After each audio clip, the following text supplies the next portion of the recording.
Donc, il fallait se dire que non, maman ambassadrice ya leka.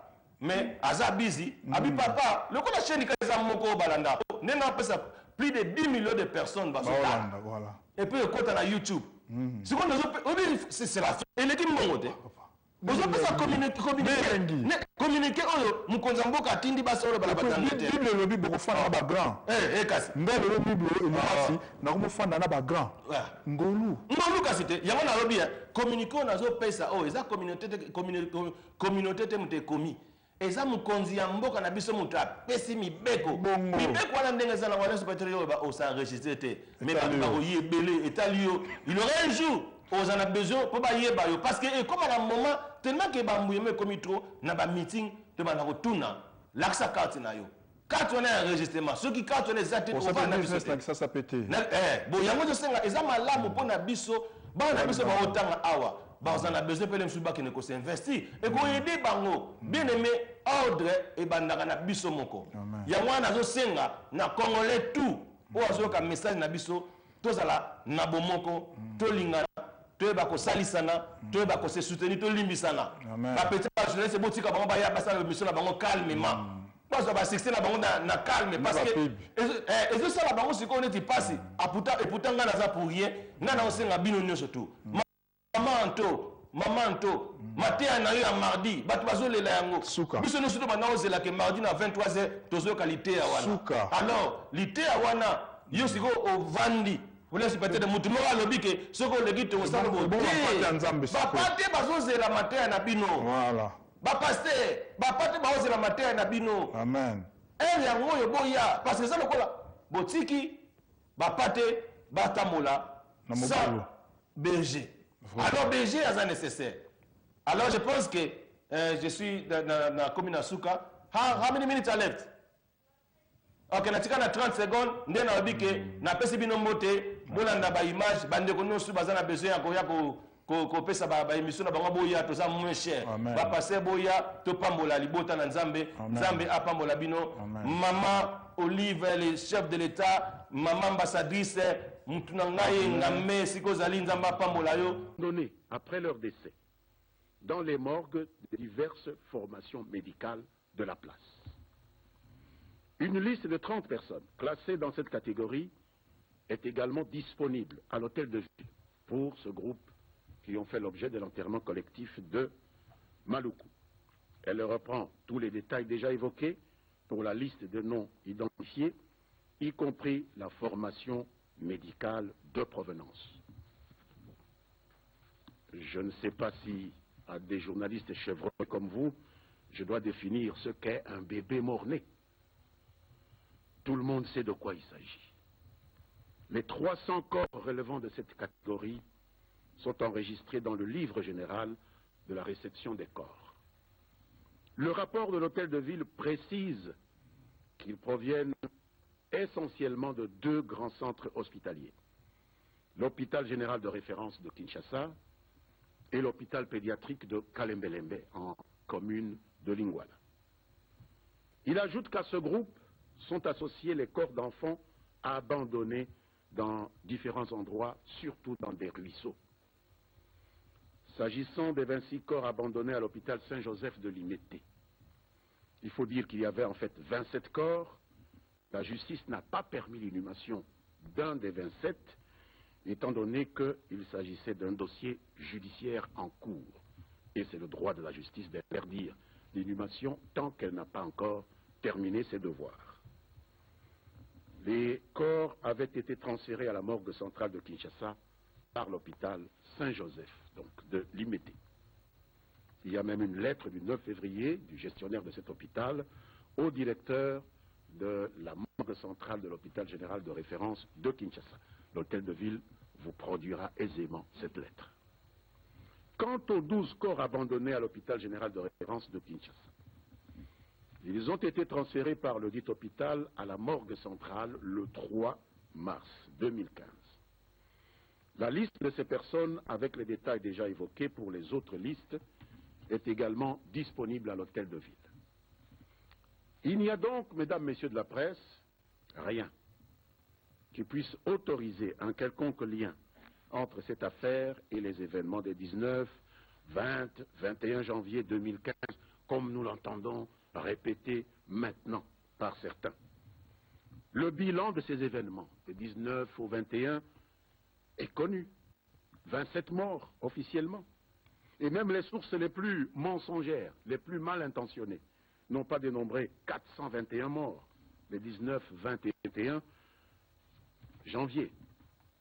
Ceux qui s'adonnent à cet amalgame pour prendre un raccourci, affaiblir des adversaires politiques, pour gagner je ne sais quoi, tentent simplement d'alimenter inutilement la fabulation.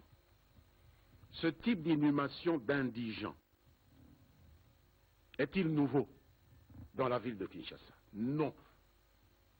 Cela s'est déjà effectué plusieurs fois et je viens d'avoir copie d'une note de 2006 adressée justement au responsable de la division urbaine de l'intérieur par le directeur de la morgue centrale de Kinshasa pour l'inhumation de quelques centaines de personnes indigentes. Et pour remonter un peu plus vers nous, le 2 avril 2014, 83 personnes ont été enterrées par les soins des mêmes services municipaux. On y compte 8 adultes abandonnés, 12 indigents, 27 corps non identifiés, 36 morts nés abandonnés. Le 8 juin 2014, 343 personnes ont été inhumées de manière collective, dans les mêmes conditions. Parmi elles, 13 adultes abandonnés, 23 indigents, 40 corps non identifiés, 267 morts-nés, qu'on appelle malencontreusement fœtus. Ce sont des bébés morts-nés. Le 21 décembre 2014, 98 corps ont été enterrés, collectivement, parmi lesquels 17 corps abandonnés, 26 indigents et 55 non identifiés. Nous comprenons donc que des esprits malins et chagrins ont voulu simplement isoler le cas des corps inhumés le 9 mars 2015 pour faire croire en une singularité, en faire une affaire particulière, simplement parce que cette inhumation est postérieure aux manifestations de janvier 2015. Soyons sérieux. Nous ne sommes pas dans la cour du roi Péto. Nous sommes dans un pays civilisé, avec une population intelligente, qu'on nous laisse tranquille. Rappelons avant toute chose que le principe selon lequel tout homme a droit à une sépulture digne est et demeure un des droits fondamentaux des individus auxquels notre pays a souscrit. Et dans la législation congolaise, elle est inscrite dans une ordonnance datant de 1950. Il n'a jamais été modifié jusqu'à ce jour. Et l'État est tenu d'offrir à chaque Congolais qui ne le peut la possibilité de reposer dans la terre de son pays. Il est dès lors naturel qu'une telle information soulève des interrogations. Néanmoins, nous estimons que certaines déclarations entendues ici et là au sujet de ces inhumations collectives sont au-delà du raisonnable. En effet, malgré les informations et les explications fournies par les autorités municipales, on va de surenchère en surenchère. Il y a comme une délectation, le Congo bashing, qui goûte bien, c'est vraiment sucré, c'est du miel. Cette affaire est instrumentalisée au point de pousser certains de nos compatriotes, dans la diaspora notamment, à entreprendre des actions irraisonnées, comme cette agression avec casse en règle d'un patrimoine de l'État congolais, notre patrimoine, qui est l'ambassade de la République démocratique du Congo à Paris, hier, parce qu'on aurait enterré des gens à Maluku, des gens qui sont morts lors des manifestations des 19 au 21 janvier. Vous voyez jusqu'où le mensonge peut nous conduire lorsque nous insistons sur la nécessité de ne pas intoxiquer l'opinion. Les questions qui sont revenues le plus souvent dans la communication politique, dans la communication de la société civile, même de certains de nos partenaires extérieurs qui ont l'habitude de se mettre en valeur en parlant de la RDC, questions, j'en ai pris plus ou moins 5 ou 6. Première question. Pourquoi y a-t-il des indigents abandonnés par leur famille en RDC? Pourquoi y a-t-il des indigents abandonnés par leur famille? Et nous nous répondons, mais à qui cette question est-elle posée? C'est le gouvernement qui est la famille ou c'est la famille qui est la famille? Donc nous avons un problème culturel, nous avons un problème de société, et les problèmes de société, ce n'est pas avec le fouet de la réglementation qu'on les règle, et c'est pour ça d'ailleurs que la société civile existe, je pensais. Ce n'est pas seulement pour jeter des anathèmes sur le gouvernement, c'est pour jouer à améliorer les valeurs. Et parmi les valeurs que nous avons héritées de nos ancêtres, la solidarité familiale est quelque chose que nous sommes en train de perdre. Alors vous posez la question au gouvernement, pourquoi y a-t-il des indigents abandonnés par leur famille? Non, monsieur, non, madame. Discutons entre Congolais, gouvernement, majorité, opposition, société civile, et faisons en sorte de retrouver ces fondamentaux de nos valeurs. Le gouvernement a fait sa part, il a créé un département pour remettre en valeur la citoyenneté. Il faut que nous y participions. Donc il faut cesser de croire que la responsabilité incombe seulement à ceux qui dirigent. Le gouvernement, pour sa part, est prêt à s'impliquer dans une réflexion globale sur les voies et moyens de ramener plus de solidarité au sein de nos familles. Deuxième question, la plus récurrente. Pourquoi les autorités n'ont-elles pas associé la société civile à l'enterrement collectif des indigents? Nous sommes vraiment là face à une perception totalement erronée de la division du travail social. Si il y a un problème avec de telles actions, dysfonctionnement, c'est à la justice et à la justice seule de prendre la responsabilité. Personne n'a demandé à la société civile de corriger les dysfonctionnements ou de sanctionner les dysfonctionnements. C'est la justice qui a la solution. Alors nous demandons que chacun fasse son travail. Je viens d'indiquer un domaine où la société civile peut se déployer utilement. Travaillons pour rétablir les ponts de la solidarité familiale. La société civile, ce n'est pas seulement pour appuyer l'opposition, insulter le gouvernement. Travaillons pour changer nos pratiques. On voit maintenant à quel point la perte de la valeur de la solidarité familiale nous conduit. Troisième question, parmi les plus répétées. Pourquoi avoir enterré ces indigents et bébés abandonnés en catimini sans associer leur famille? On dit bien indigents abandonnés, bébés abandonnés, mais on dit on n'a pas associé leur famille. Vous savez, ça me ferait rire, n'eût été la gravité des faits. Car ces pauvres compatriotes, ces pauvres enfants, mais nous les appelons indigents parce que plus personne parmi leur famille, plus personne parmi leurs proches ne s'occupe d'eux. Ces enfants morts en couche ont été abandonnés par leur propre mère lorsqu'elles ne les ont pas étouffés, tout simplement, pour échapper à ce mépris qui sort des familles, qui sort des écoles, qui sort des lieux professionnels pour les jeunes filles mères. Et pour votre information, quiconque suit régulièrement les émissions des chaînes publiques, je ne veux pas faire de la publicité, ou même de Molière TV, sait à quel point cette thématique est poignante. Tous les jours, on nous présente des bébés abandonnés, des corps de bébés morts, des corps d'individus abandonnés dans la rue.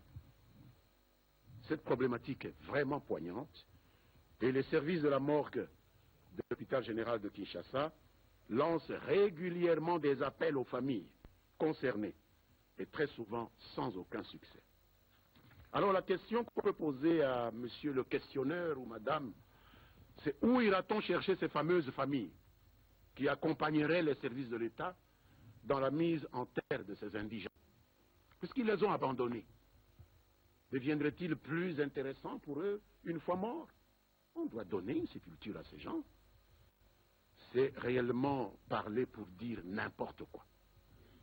Quatrième question, entendue. Pourquoi un enterrement aux petites heures, 2 heures du matin, comme des voleurs? Pour répondre à cette question, je voudrais simplement me fier au rapport du directeur de la morgue centrale de Kinshasa, celui qui a autorité pour organiser les enterrements collectifs au regard de notre loi. Il a fait un rapport à sa hiérarchie le 13 février 2015 et je voudrais lire quelques lignes qui expliquent un peu ce choix qui paraissait curieux à certains. Nous vous saurons gré, monsieur, d'envoyer sur le site un peloton d'agents de l'ordre afin d'y garantir la sécurité lors du déroulement de la mise en terre. Ceci éviterait, il continue, à l'équipe des fossoyeurs commis à cette tâche d'être exposés à la colère de la population environnante, plus préoccupés à préserver leur lopin de terre acquis à cet endroit. Fin de citation. Il s'agit de quoi? Il s'agit de petits cimetières municipaux, Fula-Fula. C'est pour un groupe de population, un groupe de villages, dans la commune rurale de Maluku. Ils ont leur propre mort qu'ils enterrent là-bas. Ils ont leur propre population. Certains ont même préparé des espaces pour leur famille. Et tout d'un coup, l'État décide, pour des raisons d'ordre public, que 421 corps vont y être inhumés. C'est-à-dire qu'il y a une perte d'espace pour la population qui va se voir privée, avant des temps prévisibles pour eux, d'un espace pour enterrer leurs morts. Et nous, Africains, nous avons une relation autrement plus forte avec la mort que beaucoup de ceux qui commentent légèrement les choses à partir de l'étranger ne devinent pas. Et donc, chaque fois, on a enregistré des mouvements de résistance. Alors, les services de l'hôtel de ville, les services de la morgue centrale de Kinshasa ont le droit, ont la responsabilité pour sécuriser une telle opération qui est d'utilité publique. 1, d'obtenir la garde par la police. 2, de choisir une heure où il n'y a pas beaucoup de gens pour éviter justement ces problèmes de bagarre, résistance, répression, etc. avec la population.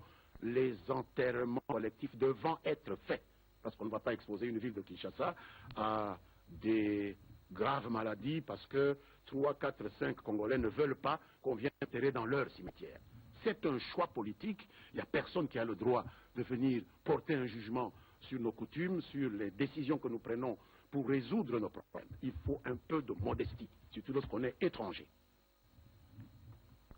5e question entendue ici et là. Pourquoi il n'y a même pas de croix? Il n'y a pas de croix. On enterre les gens et puis, bon, des petits monticules, etc. D'abord, les services publics de l'État n'ont aucune possibilité d'établir l'appartenance religieuse de chacune des personnes indigentes ou de chaque bébé. Est-ce que sa mère était chrétienne, orthodoxe, musulmane, etc. Deuxièmement, la croix, il n'y a que ceux qui, comme nous appartenons à des religions d'obédience chrétienne, qui avons la croix sur nos cimetières. Nous sommes un État laïque, il n'y a pas que des chrétiens en République démocratique du Congo. De quel droit vous allez forcer l'État, lorsqu'il doit enterrer ses citoyens, à en faire des chrétiens catholiques, des chrétiens protestants, ou des chrétiens, je ne sais pas, orthodoxes, parce que l'homme politique qui parle est lui-même chrétien, catholique ou protestant. Voilà un cas type où quelqu'un veut ramener le monde à lui-même. Non, nous n'avons pas le droit d'aller jusque-là. Nous leur donnons une sépulture, un point, un trait. Ceux qui auraient aidé à mettre une croix, c'est ceux qui les ont abandonnés, qui les connaissent mais les ont abandonnés, c'est les familles. Ne demandez pas, n'inversez pas les responsabilités. Ne demandez pas à l'État à se transformer en famille pour aller savoir s'il faut mettre une croix ou s'il faut mettre je ne sais quoi au-dessus d'une tombe. 6e question, je crois que ce sera la dernière, il y en a tellement. Quelqu'un s'est interrogé pourquoi les bébés morts-nés ne sont plus enterrés le même jour, comme on le fait traditionnellement. Monsieur est dans son salon, il dit mais quand un bébé meurt, on enterre le même jour et puis c'est fini. Il est probablement le seul à ignorer que les très jeunes filles en notre société qui attendent famille sont souvent l'objet d'un tel mépris dans leur milieu familial, de mépris dans leur milieu scolaire, qu'elles commettent l'irréparable en étouffant leur bébé, en abandonnant le corps dans une poubelle ou dans un coin de la rue. Mère étant inconnue, on se demande à qui le donneur de leçons fait allusion pour qu'on puisse aller l'inhumer le même jour. Qui va aller l'inhumer le même jour? Le règlement de la morgue demande qu'un corps fasse 1 mois sans être réclamé avant d'être considéré comme indigent. Mais lui, il dit pourquoi on ne les enterre pas le même jour, comme on le fait. Mais ça, c'est des cas qui sont familiaux. Mais ici, nous parlons de gens qui sont abandonnés. Donc, on ne maîtrise même pas un dossier. On a tellement envie de cracher son mépris, de cracher ce qu'on veut dire contre le gouvernement, qu'on raconte un peu n'importe quoi. Donc, mesdames, messieurs, ceci pour dire que les coups de gueule, les roulements de mécanique devant nos ambassades à l'étranger ne sont pas la solution. C'est depuis plus de 30-40 ans, nous disent les agents de la morgue centrale, que ce fléau dû au déficit de solidarité familiale fait des ravages, surtout dans notre capitale, Kinshasa.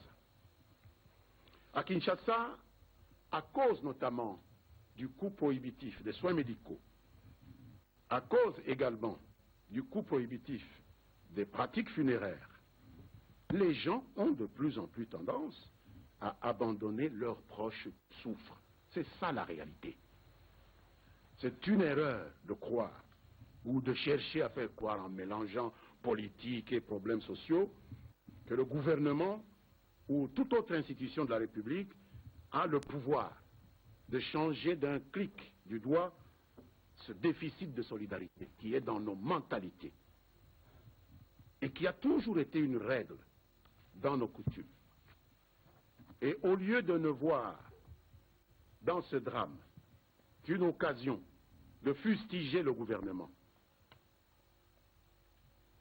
nous pensons que ce drame est tellement poignant, tellement profond, qu'il faut éviter d'en faire l'occasion d'une énième polémique.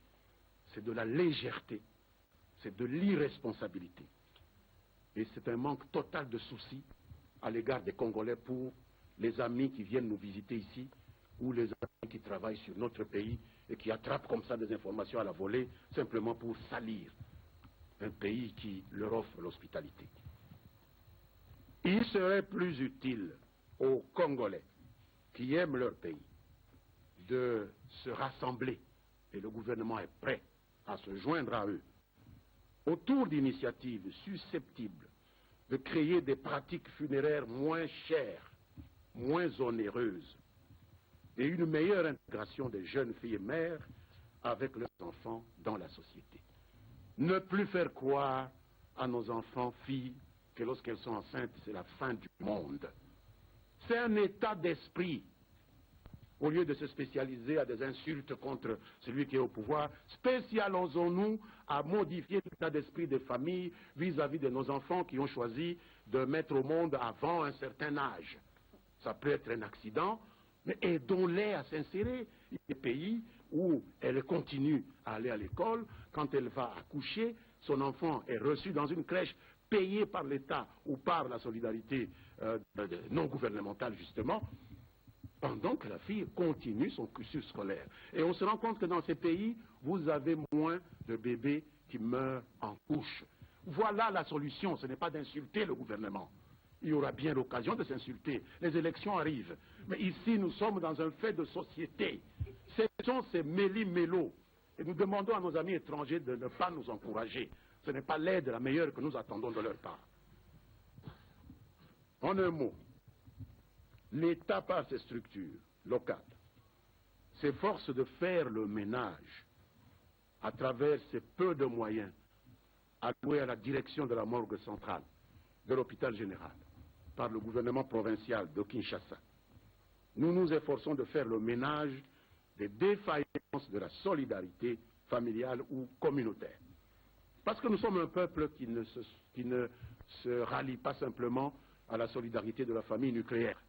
Nous allons au-delà, et donc il y a plus de possibilités de s'entraider. Il ne faut pas inverser les responsabilités. C'est en cela que acteurs politiques, membres de la société civile, gouvernements seront utiles à leur pays. Ne cherchons pas seulement à faire plaisir aux gens qui vous utilisent pour des campagnes électorales anticipées. Quoi qu'il en soit, les choses doivent être faites correctement. En l'espèce, et je me résume avant de terminer, l'opinion voudra bien retenir que 1.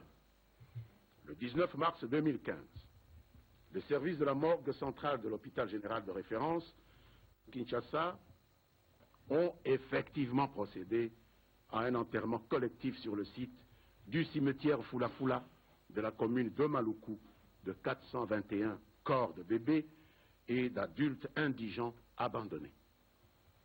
2. Conformément à la note circulaire numéro 015/2012 du 15 octobre 2012, la morgue centrale de Kinshasa a fait savoir que tout corps ayant totalisé plus de 30 jours de conservation doit faire l'objet d'une enquête sociale à l'effet de recueillir les renseignements authentiques sur la personne décédée et a fortiori on procède à l'enterrement des indigents. Parce qu'on a appris que ce n'est pas conforme à je ne sais quoi, nous avons une réglementation, nous ne sommes pas une jungle. 3. Il s'agit d'une opération tout à fait routinière qui s'effectue régulièrement pour désengorger la morgue centrale de l'hôpital général de Kinshasa, qui est le réceptacle de toutes les morgues des hôpitaux publics de cette ville de 11 millions d'habitants et qui viennent des pays de 5 millions d'habitants et qui nous donnent des leçons sur comment gérer nos indigents. La ville elle-même compte 11 millions d'habitants, mais la capacité de la morgue centrale de l'hôpital général de Kinshasa ne dépasse pas 400 places. Alors dites-nous, qu'est-ce qu'on doit faire? Est-ce qu'on arrive à 427, une capacité de 400, les gens continuent à mourir, qu'est-ce qu'on fait? On va demander à la société civile, qu'est-ce qu'elle en sait? On va demander aux journalistes X ou Y, au ministre tel en Europe, qu'est-ce que ça veut dire ça? 5. Les corps ont été portés en terre, chacun enveloppé dans un linceul blanc en plastique, conformément, nous a-t-on dit, aux pratiques en vigueur en pareil cas. Ceci intéressera particulièrement les enquêteurs qui sont sur le dossier. 5. Les bruits les plus invraisemblables s'étant mis à courir sur cette initiative, qui, rappelons-le, relève de l'initiative exclusive du service de la morgue centrale de l'hôpital général de Kinshasa, le gouvernement provincial de la ville de Kinshasa a aussitôt décidé de communiquer là-dessus. Ce qui bat en brèche la légende qu'on entend jusqu'à aujourd'hui d'une découverte, entre guillemets, dont l'auteur reste curieusement anonyme. On a découvert, mais on ne sait pas qui a découvert. C'est le gouvernement provincial qui a communiqué là-dessus. 6. Le ministre de la Justice, garde des Sceaux et Droits de l'Homme a aussitôt, après la communication des faits par l'hôtel de ville, enjoint le parquet à diligenter sans délai une enquête judiciaire sur cet enterrement collectif. Le ministre de la Justice n'a pas attendu pour cela une pression de qui que ce soit. Personne n'a fait pression sur lui. Dès que le gouvernement a reçu l'information, il a fait agir ses compétences et l'enquête a démarré. Donc des magistrats et experts commis par ces magistrats se sont déployés sur le site. Il s'agit essentiellement de confirmer ou infirmer les faits tels que relatés par les autorités responsables, en examiner la régularité au regard notamment des dispositions de l'ordonnance numéro 11/104 du 15 mars 1950 sur les services des inhumations et la police des cimetières, qui stipule notamment que chaque Congolais a droit à une sépulture. 8, enfin, et ceci est important, en cas de nécessité, les enquêteurs apprécieront la coopération de quiconque estime pouvoir leur apporter sa contribution pour la manifestation de la vérité. C'est donc une ouverture de notre pays à l'égard de qui que ce soit qui estime que son apport à cette enquête qui est en train de se dérouler permettra de manifester la vérité et peut-être, pourquoi pas, d'améliorer le service que l'hôpital général de Kinshasa, l'hôtel de ville, la République démocratique du Congo rendent aux plus nécessiteux d'entre eux, c'est-à-dire les indigents. Voilà ce que j'avais à dire à ce sujet-là.